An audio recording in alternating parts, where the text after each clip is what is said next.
Now it's time for Lefties Losing It. It's time to check in with the ladies of The View. And today we hear this kernel of truth from Joy Behar.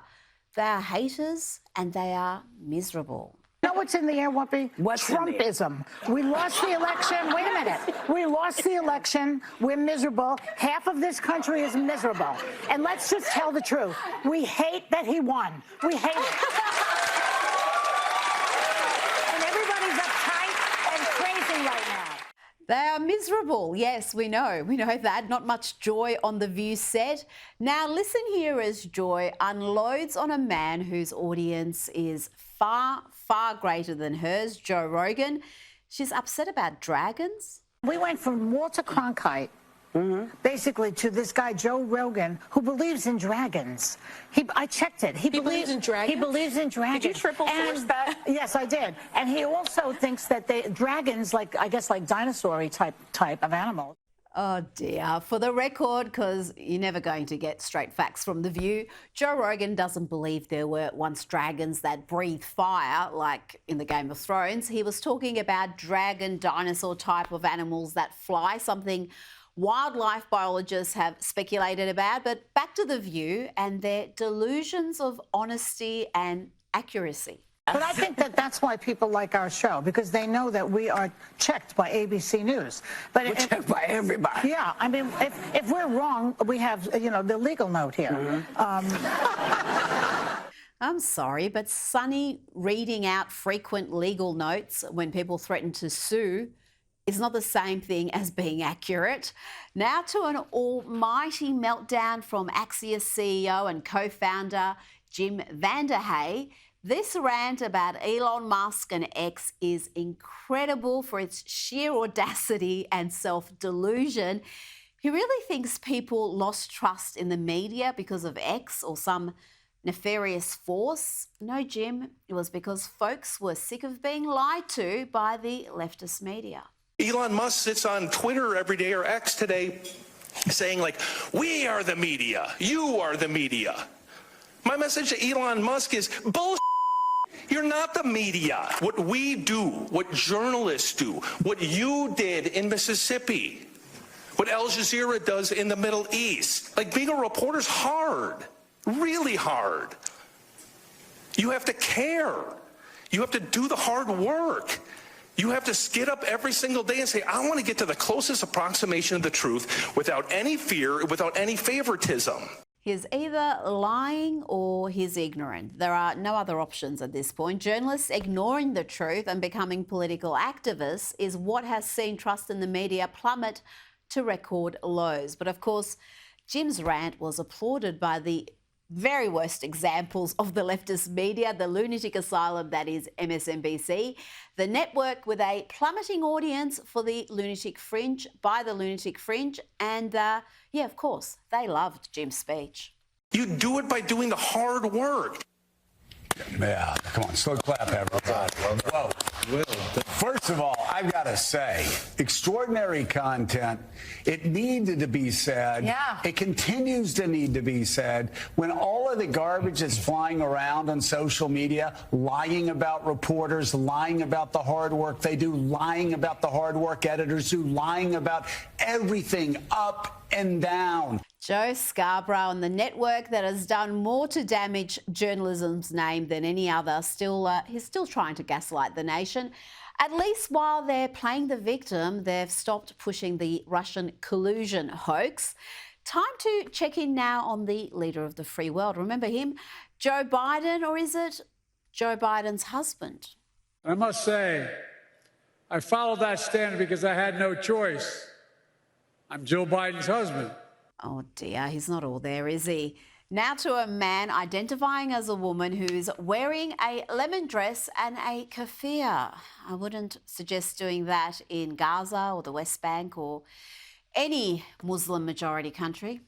Today, for the first time, I dressed fully feminine in public, in the broad light of day. It was to a luncheon at my work. with the board of directors of the theater company I work for. I wore my lemon dress and my keffiyeh. And something of a miracle, folks. This is CNN bringing cold, hard facts to their audience. And you know, in airports and hospital waiting rooms around America, there'd be lefties losing it listening to this. Take a look here. President Trump's transition net approval. You go back to November of 2016. Look at this. It was just at plus 1 point. Just at plus 1 point. That is well below the historical norm. Look at where we are today. Significantly higher. Plus 18 points. That's 17 points higher on the presidential transition net approval rating. The bottom line is this. If 8 years ago Americans were lukewarm on Donald Trump, at this particular point, they're giving him much more the benefit of the doubt. A lot more Americans are in love with this transition. What you see 8 years ago, 53% of Americans were scared or concerned, the majority towards the upcoming Trump term. Look at where we are now. The shoe is on the other foot. 53% of Americans are excited or optimistic. It's flip-flop. Joining me now is Newsweek Senior Editor-at-Large and Article 3 Project Senior Counsel Josh Hammer. Josh, we will speak about the cases against Donald Trump collapsing shortly. The lawfare appears to be almost over. But first to Trump's transition team, and the majority of Americans, as CNN just explained, are optimistic about what the next 4 years will bring. Very different situation to 2016. Yeah, I think he's up, that is, Donald Trump, 17 points compared to where he was at this exact time 8 years ago.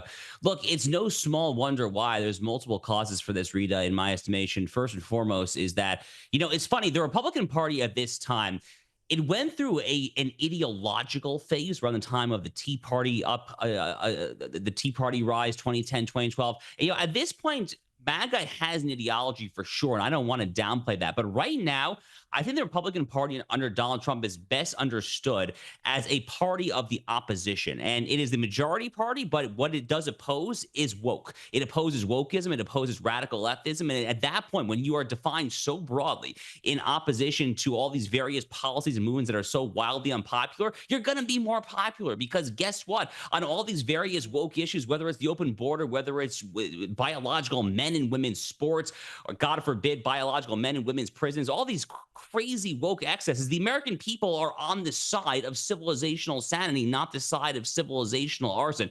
I think a second reason why the Trump transition team is polling so well right now, Rita, is for the very simple reason that Donald Trump has actually appointed a lot of former Democrats to very high-ranking positions. People like RFK Jr., people like Tulsi Gabbard. You know, heck, it wasn't that long ago that Elon Musk himself was a Democrat there. The list, frankly, goes on and on there. Scott Bessent, his current Treasury Secretary, once upon a time actually worked for a George Soros-funded investment firm over a decade ago. So, I mean, Democrats have a lot of reason themselves to actually not necessarily be totally pessimistic about what the Donald Trump administration might bring. Again, the way that I see the Donald Trump presidency and the Donald Trump political legacy more broadly, this is not an ideological right-wing agenda. It is an agenda, and above all, a coalition of the sane and the commonsensical. That's what it is. That's why the approval ratings are so high. And that's why it was so stupid for so many in the media and so many of his political opponents to characterize him as some sort of extremist, some sort of unique threat to democracy, because as you've just explained, in fact, he's very much mainstream with his positions and his values and the sort of policies he wants to implement. And on that, I want to ask you about the angry, I was going to say crazy, I'll say angry rant of Axios CEO and co-founder Jim Vanderhay, his defense of the media industry. Does he understand why trust in the media has plummeted to these historic lows? We've got now only 1 in 10 Republicans trusting the media, and importantly, and this was pretty critical in the election, I would say, only around 27% of independent voters trust the media. They've cried wolf too many times, Josh. Yeah, so that's astonishing, right? I mean, 27% of independents, the 1 out of 10 Republicans. I mean, frankly, my response to that is, who the heck is in that 10%, and what are you looking at that I am not apparently seeing? I say that, by the way, as someone who works for Newsweek, which is a pretty historic brand in American journalism. But I mean, I don't understand what that 1 in 10 people are possibly looking at there. Look, obviously, the Axios CEO doesn't understand what's going on out there. This is an activist organization that is calling itself a news outlet. Unfortunately, what's happening at Axios is basically what's happening out there with anything that calls itself the mainstream corporate media these days. That is why the mainstream media right now has literally its lowest approval ratings than it has ever had in the history of mainstream Gallup Pew American public polling. And unless and until they come to grips with the fact that they are just wildly out of touch, unless they come to grips with the fact that, for example, mass deportations are actually a winning issue for Republicans. Something like 60 to 65% of Americans say they support that agenda. They're freaking out on CNN. They're freaking out on MSNBC. Unless and until you guys actually realize that what you think and what the American people think are two very, very different things, unless and until they actually realize that, Rita, their approval ratings are only going to go further and further into the toilet, I fear. Absolutely. And Axios itself, like MSNBC and many other far left outlets, has seen a big dive in their audience share. So I think a lot of that angry rant is motivated by self-interest. Special Counsel Jack Smith, his move to have the election interference and classified document cases against Donald Trump dismissed in line with the Department of Justice policy. A US district judge has signed off on dismissing the election interference charges, and another is reviewing the classified document charges. What else can you tell us about this, Josh? Is the lawfare over, or is it just going to be delayed? So the federal cases appear to actually be over. So those are the two cases in Florida, where I live, and in Washington, D.C. Florida would be the classified documents case in Mar-a-Lago, and the D.C. case is kind of the marquee case, the crown jewel. That's the 2020 case involving January 6th. That is the case that Judge Tanya Chutkan actually formally dismissed pursuant to so-called special counsel Jack Smith's motion to withdraw the case there. Now, it's over at a federal level. There are still two state-level prosecutions. There's the so-called hush money case in New York City, as well as the Fulton County, Georgia case. That's the one with Fani Willis and her former lover, Nathan Wade. It's actually not entirely clear what's happening in Georgia. The Georgia Court of Appeals this past week actually just said that they're not going to hear the appeal from the Superior Court. So it's not entirely clear, procedurally speaking, what's going to happen there. Is probably going to fizzle out of its own accord one way or the other. The big question right now from a lawfare perspective, well, I guess there are two big questions. One is what happens in the New York City case, because Juan Merchan, the very anti-Trump judge, has indefinitely delayed the sentencing, but he hasn't actually dismissed the case in its entirety yet. He should declare a mistrial. This gets to the heart of what the Supreme Court said in the Trump versus U.S. presidential immunity case, which constitutes a conduct that you cannot invoke at a trial setting. So under the clear terms of the presidential immunity case, that case should be declared a mistrial. I think the bigger question, though, Rita, and one that I'm currently thinking a lot about, is what does Donald Trump do day one, January 2025, when it comes to lawfare? You have a lot of people, I think, whispering in his ear saying, be the bigger man, try to just extend a peace pipe there, kumbaya, let's all just move on here. I'm not ready to move on.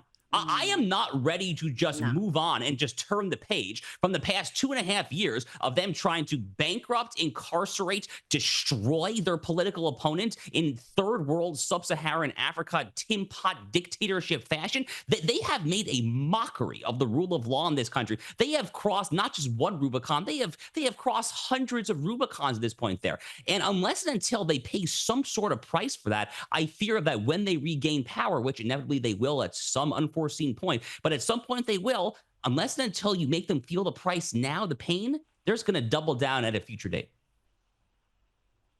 That is critically important. And it's what the people voted for. That was an issue throughout this election campaign. The lawfare, the way these departments and institutions have been corrupted and politicized and weaponized to go after political opponents. This is an issue that Trump's voters care about. So if he goes in there and decides, well, I've got other things to focus on, we're just going to all hold hands and pretend we're good friends, I think that's entirely the wrong thing to do. And as you said, it doesn't actually see meaningful change. They're just going to try it on again when there's no consequences. So there has to be some consequences for those who misuse their power, misuse their offices to launch this lawfare. And it wasn't just Donald Trump. Of course, he was their number one target. But we've seen school mums who objected to what their children were being taught and were protesting at school board meetings being targeted. We've seen pro-life activists being targeted. So it's bigger than Donald Trump, and I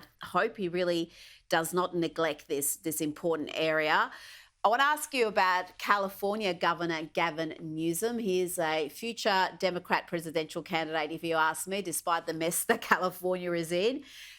He's done something incredible. He's excluded Elon Musk's Tesla from a scheme that will offer rebates to electric vehicle buyers. So Governor Newsom's going to introduce this $7,500 EV credit scheme if Donald Trump decides to repeal the federal EV rebates that are in place.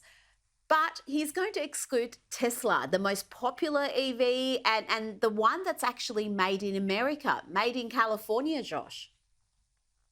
Yeah, it's pretty morbidly hilarious, isn't it, actually, that the nation's largest EV manufacturer is being denied a purportedly facially neutral credit for the very simple reason that Elon Musk is a major Trump supporter, or that Elon Musk actually picked up and moved out of Gavin Newsom's California due to Gavin Newsom's policies and relocated to Texas there. You know, it's funny. So, you know, in the Anglo-American legal tradition and right here in our U.S. Constitution, we have something known as a bill of attainder. A bill of attainder back in the old Star Chamber in medieval England was literally a decree by the king that would single out an individual for punishment without any law actually supporting it. The U.S. Constitution actually clarifies that Congress shall never, ever pass a bill of attainder. This is basically what's happening here. This is basically a single-minded bill of attainder of sorts that Gavin Newsom is just issuing at Elon Musk. It's coming from nothing other than pure personal pettiness and spite. That is exactly what's going on there. By the way, you mentioned this, but Gavin Newsom is the first governor since California became a state in the mid-19th century to oversee a population decline and California actually losing congressional seats in the U.S. Census. All this has happened under Gavin Newsom's gubernatorial tenure. Again, he's the first governor who's ever been there in the Golden State to ever see a population excess. People have been flocking to California forever until he came into power there. If Gavin Newsom is the best that the Democratic Party has to offer come the next presidential election in 2028, then God help them, because it's not going to go a heck of a lot better than it did the last go around. Yes, the Californians are fleeing in huge numbers. They're all over Texas and Florida, where you are, and Tennessee. They typically seem to be fleeing to the south. Let's just hope they don't take their politics with them. I want to ask you about the January 6th political prisoners, as some refer to them. But before that, Canadian opposition leader Pierre Poilievre has called out Justin Trudeau, Prime Minister Justin Trudeau, over his role in creating and tolerating anti-Semitism in Canada. The left-wing hate there is fueling riots in Montreal. I'll just quote from what Pierre wrote on X. He said, "You act surprised. We are reaping what you sowed. This is what happens when a Prime Minister spends 9 years pushing toxic woke identity politics, dividing and subdividing people by race, gender, vaccine status, religion, region, age, wealth, saying Canada is a post-national state with no core identity. And while you were dancing, Montreal was burning. We won't let you divide us anymore. Call an election and now. We will fire you and reclaim our citizenship, our values, our lives, our freedom, and most of all, our country." Wow, Josh, that's pretty powerful stuff. Yeah, that's a fiery statement, and it's a fiery statement that has to be made. I mean, frankly, I was looking at the so-called ratio on the underlying tweet that Justin Trudeau pointed out, that we saw kind of the quote there. I mean, Justin Trudeau was getting so-called ratioed. I mean, he was getting just blown up in the replies there. I mean, Trudeau was going to get demolished the next time that he actually bothers to hold an election there in Canada there. And it's because his policies have fundamentally failed. By the way, it's not just that he's allowing Jew haters in Montreal to firebomb synagogues. He's also now on record as saying that he looks forward to enforcing the International Criminal Court's arrest warrant against Prime Minister Benjamin Netanyahu, as if Yes. Netanyahu were to visit Ottawa. I mean, is Trudeau literally going to send in the Royal Canadian Mounted Police to round up the Jews? I mean, are you kidding me here? I mean, is this sort of Nazi-esque rounding up the Jews the progressive mentality in the year 2024? I guess the answer apparently is yes. Again, he's going to get his clock cleaned in Canada the next time that they bother to host elections there. This leader of the opposition of the Tories is very, very, very well spoken. I hope he gets back into power the next time that Canada bothers to hold a national election, frankly. I do like his form. He reminds me a lot of Ron DeSantis. I want to ask you about January 6th. There's been another hole that's been blown in Congress's January 6th investigation, despite the Capitol Police and Justice Department clearing Captain Michael Byrd for shooting protester Ashley Babbitt dead. New information has come to light where Byrd admits to not having sufficient grounds to have opened fire on her, and a new report confirms that Byrd had prior disciplinary and training issues. What more can you tell us about that? And what is going to be the plight of these January 6 prisoners? Some refer to them as political prisoners, and really their cases highlight this two-tier justice system. So the U.S. Supreme Court had an opinion earlier this year called the Fisher case, U.S. versus Fisher, where they held that a 2002 statute called Sarbanes-Oxley, specifically Section 1512, cannot be used to prosecute the J6ers. That was basically the holding of the case. Now, notably, Jack Smith, who we were just discussing a few minutes ago, Jack Smith decided not to let the Supreme Court ruling affect his indictment against Donald Trump. He actually left those charges in. But when it comes to a lot of the J6ers who are being prosecuted or who are waiting trial or who are currently sentenced under these same statutory grounds, the Biden DOJ has not actually bothered to change or to let out many of these people. And they're acting in many cases in flagrant disregard of the Supreme Court's clear guidance in this Fisher case. Many of these cases, perhaps most, or possibly even all of them, honestly, are really just day one easy pardon calls, I think, for Donald Trump and Pam Bondi, his soon-to-be Attorney General, come January 2025. Look, was January 6th a good day? No, it obviously was not. Has it been blown out of proportion by anyone remotely resembling anyone on the left? Yeah, of course it has. This notion that it was a Pearl Harbor or 9/11, get the heck out of here. I mean, this latest revelation about Byrd and Ashley Babbitt there is really just the latest data indicating that there. Donald Trump should issue a pardon to basically anyone who's been prosecuted under that same statute I mentioned there, possibly all of them there. Get it done with, out of the way. The left will freak out. Let them melt down. Frankly, who cares? Exactly. They're going to melt down anyway. Josh Hammer, thanks for your time tonight. Thank you, Rita.